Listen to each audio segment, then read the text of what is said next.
2 Pedro, capítulo 1, nós vamos ler do versículo 12 até o 21. Mas, de minha parte, esforçar-me-ei diligentemente por fazer que, a todo tempo, mesmo depois da minha partida, conserveis lembrança de tudo. Porque não vos demos a conhecer o poder e a vinda de nosso Senhor Jesus Cristo, seguindo fábulas engenhosamente inventadas, mas nós mesmos fomos testemunhas oculares da sua majestade, pois ele recebeu da parte de Deus Pai honra e glória, quando pela glória excelsa lhe foi enviada a seguinte voz: Este é o meu Filho amado, em quem me comprazo. Ora, esta voz, vinda do céu, nós a ouvimos quando estávamos com ele no Monte Santo. Temos assim tanto mais confirmada a palavra profética, e fazeis bem em atendê-la, como a uma candeia que brilha em lugar tenebroso, até que o dia clareie e a estrela da alva nasça em nosso coração. Sabendo primeiramente isto, que nenhuma profecia da Escritura provém de particular elucidação, porque nunca jamais qualquer profecia foi dada por vontade humana. Entretanto, homens santos falaram da parte de Deus, movidos pelo Espírito Santo. É impressionante a nossa capacidade de esquecer as coisas que nós não trazemos à memória constantemente. Você já percebeu isso? As coisas que você não fica rememorando, trazendo para a tua memória, passa um tempo, você esquece. Grande parte das coisas que nós aprendemos na escola, ou as histórias que nós ouvimos ao longo das nossas vidas, ou até mesmo pessoas com quem nós tivemos contato, um pouco contato, simplesmente nós esquecemos, nós não lembramos. Isso se dá porque nós ouvimos determinada coisa uma ou duas vezes na vida e nunca mais nós fomos lembrados destas coisas. Então, a nossa memória ela é curta, né? Alguns têm uma memória mais curta do que outros, mas todos nós, em alguma medida, temos uma memória muito curta. Pedro diz assim: por esta razão, sempre estarei pronto para trazer-vos lembrados acerca destas coisas, embora estejais certos da verdade já presente convosco e nela confirmados. Olha só, Pedro está dizendo o seguinte: eu sei que vocês conhecem a verdade, eu sei que vocês estão firmes na verdade, no entanto, eu estarei sempre pronto a lembrar vocês da verdade.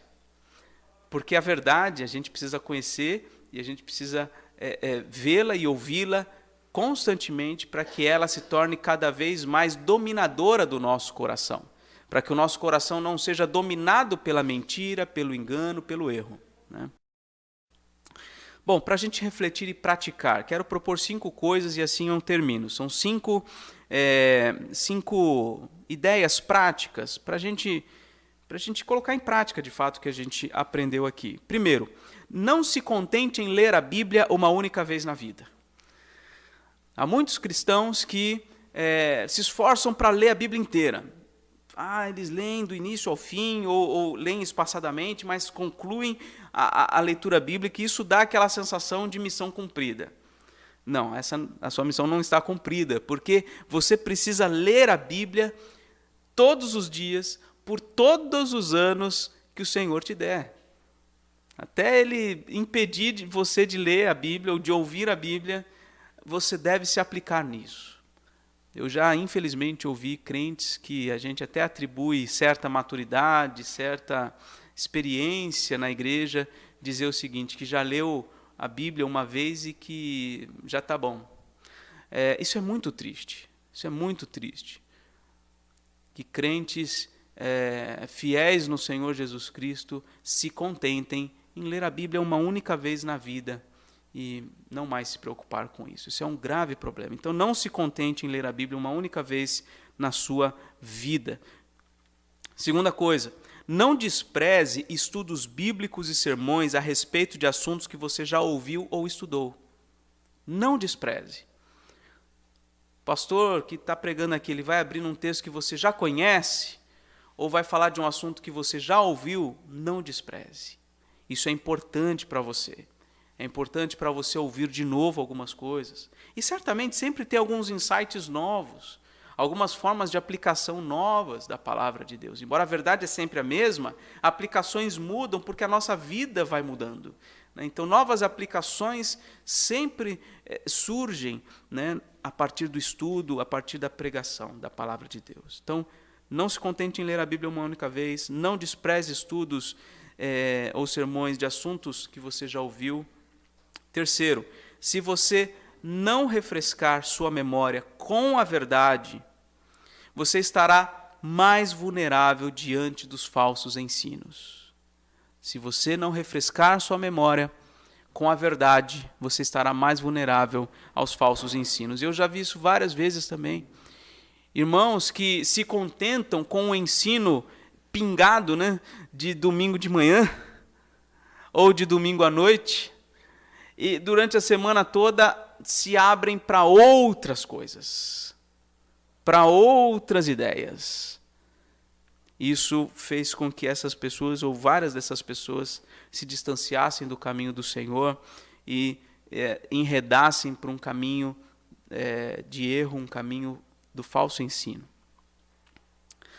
Quarta coisa, familiarize-se com a verdade e assim você saberá reconhecer prontamente a mentira. Aquela ideia de Paulo dizer para Timóteo que ele deve manejar bem a palavra de Deus. Ele deve estar familiarizado com a palavra de Deus. Isso se aplica a cada um de nós. Alguém que, por exemplo, lida com dinheiro, eu já ouvi essa ilustração, né? Lida com o dinheiro e ele está o tempo todo ali em contato com notas verdadeiras, com cédulas verdadeiras. Quando no meio daquele bolo aparece uma cédula falsa, ele rapidamente identifica pela textura, pela cor, por características ali que qualquer outra pessoa talvez não perceberia imediatamente, mas ele percebe. Por quê? Porque ele está o tempo todo lidando com notas verdadeiras, genuínas, originais. Então, quando aparece a errada, ele logo identifica e ele despreza. Isso deve acontecer na nossa vida, meus irmãos. Se a gente lida com a verdade o tempo todo, se a gente está sempre firmando o nosso coração na palavra de Deus, refletindo, alimentando a nossa alma com essas coisas, quando os erros surgem, quando as heresias surgem, a gente vai identificar rapidamente e nós vamos ter condições de desprezar essas coisas. E a quinta e última coisa, deixe um legado de verdade. Compartilhe fielmente e constantemente com a sua família e com os seus amigos as verdades das Escrituras. Deixe um legado. Qual é o tipo de legado que você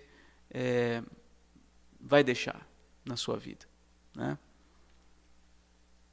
Muitos, creio que não pensam nisso, não pensam o que seus filhos vão levar da convivência com eles, o que os seus vizinhos ou pessoas da igreja vão levar se por acaso vierem a faltar.